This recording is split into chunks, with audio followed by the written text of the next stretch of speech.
কেমন আছেন? চিনতে পারছেন? ভালো আছি। শুধু আপনাকে না পাওয়ার কষ্ট আছে।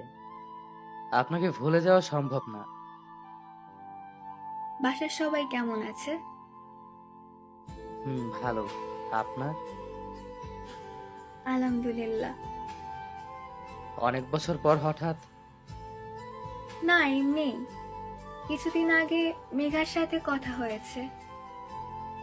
হুম, আমার সাথে মাঝে মধ্যে কথা হয়।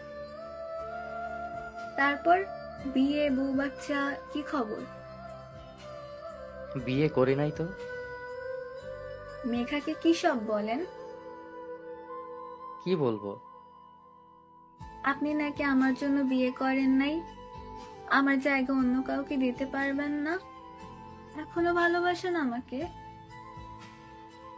যা বলেছি সবকিছু সত্যি। হ্যাঁ, আপনার জায়গায় অন্য কেউ দেওয়া সম্ভব না। যে হাত একবার আপনি ধরেছেন, ওই হাত আমি অন্য কাউকে ধরতে দিতে পারি না।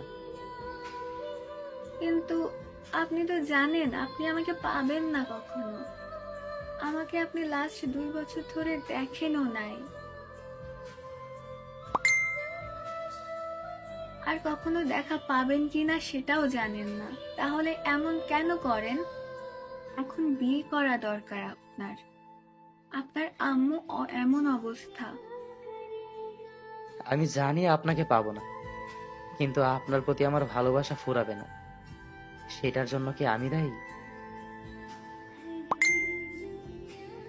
আমি চেষ্টা করেছি জীবনে নতুন কাউকে মেনে নেওয়ার, কিন্তু সম্ভব হয়নি। কিন্তু এভাবে কতদিন? আমার তো বিয়ে হয়ে গেছে, একটা বেবি আছে, তারপরও এমন করেন? তারপরও না, আমি তো আপনাকে আগে থেকে ভালোবাসি। এক সময় আপনি আমাকে ভালোবাসতেন। আজ সময়ের পরিবর্তন হয়েছে, সাথে আপনিও, কিন্তু আমি হতে পারিনি। জানেন, মাঝে মাঝে আপনার জন্য আমার অনেক কষ্ট হয়। আমি একটা পুরুষ মানুষ, বাচ্চাদের মতো কান্না করি আপনার জন্য। আমি বেইমানি করেছি আপনার সাথে, এসব ভেবে ভুলে যান। বললাম তো চেষ্টা করেছি, কিন্তু পারিনি। সেই পুরনো সময়গুলো মনে পড়ে অনেক। একটা সময় আপনি বলতেন আপনাদের এলাকায় যাওয়ার জন্য, কিন্তু আমি যেতে পারতাম না। আর এখন কত যায় আপনাদের এলাকায়। জানেন, মাঝে মাঝে আপনার জন্য অনেক খারাপ লাগে। আপনার মনে আছে ওই শিমুল গাছের কথা? ওই জায়গাটা এখনো আগের মতোই আছে, কোনো পরিবর্তন হয়নি। কিন্তু আমরা মানুষ কত পরিবর্তন হয়ে গেলাম। আপনাদের বাসার দিকে তাকাই, কিন্তু এখন আর কেউ জানালা দিয়ে উকি দিয়ে আমায় দেখে না। এমন করেও কেউ কাউকে ভালোবাসতে পারে? কে কি পারে জানি না, তবে আমি আপনার জন্য এগুলো করি। প্রতিদিন আপনাদের বাসায় যাই, অনেক খুঁজেছি আপনাকে। একবার দেখার জন্য পাগল হয়ে গিয়েছিলাম, কিন্তু দেখতে পারিনি। ভুলিনি আমি এই দিনগুলো। মনে আছে আপনার, আমি একটা জায়গাতে বসে আপনার জন্য অপেক্ষা করছিলাম। হুম, আছে। আপনি চলে যাওয়ার পর 2 বছর আমি ঠিক সেই জায়গায় আমাদের পুরনো দিনগুলোর কথা মনে করি। আমি জানি আপনি আসবেন না কখনো, তবুও আমি বসে থাকি আমার মনকে শান্ত করার জন্য।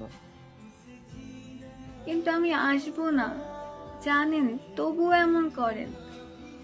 নিজেকে খুব অপরাধী মনে হচ্ছে, কারো জীবনের আলো আমি নিভিয়ে দিয়েছি। আপনি আমাকে এত ভালোবাসেন, কেন তখন প্রকাশ করলেন না? কেন বুঝলেন না তখন আমাকে? আমি অভিমান করে চলে গিয়েছিলাম আপনার থেকে দূরে সরে যাওয়ার জন্য, কেন কাছে টানলেন না? আমি ভালোবাসা কি আসলে তখন মনে হয় বুঝতাম না, কিন্তু এইটার মানে এই নয় যে আমি আপনাকে ভালোবাসতাম না। আমি আপনাকে অনেক ভালোবাসতাম। পরিবারের অনেকেই জানতো ব্যাপারটা।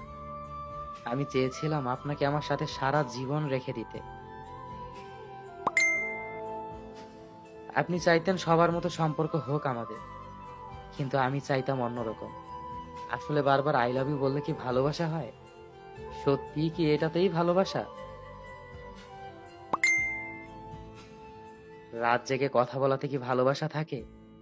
আমি সবার থেকে আলাদা। আমি বলেছিলাম আপনাকে। কেন বলেন নাই তখন এই কথাগুলো আমাকে? কেন এখনকার মতো করে বুঝলেন না আমাকে? আমি বুঝতে পারি নাই তখন। আমি হয়তো তখন বোঝাতে পারি নাই। আপনি যে আমাকে ছেড়ে চলে যেতে পারেন এমন চিন্তা আমি কখনো করিনি।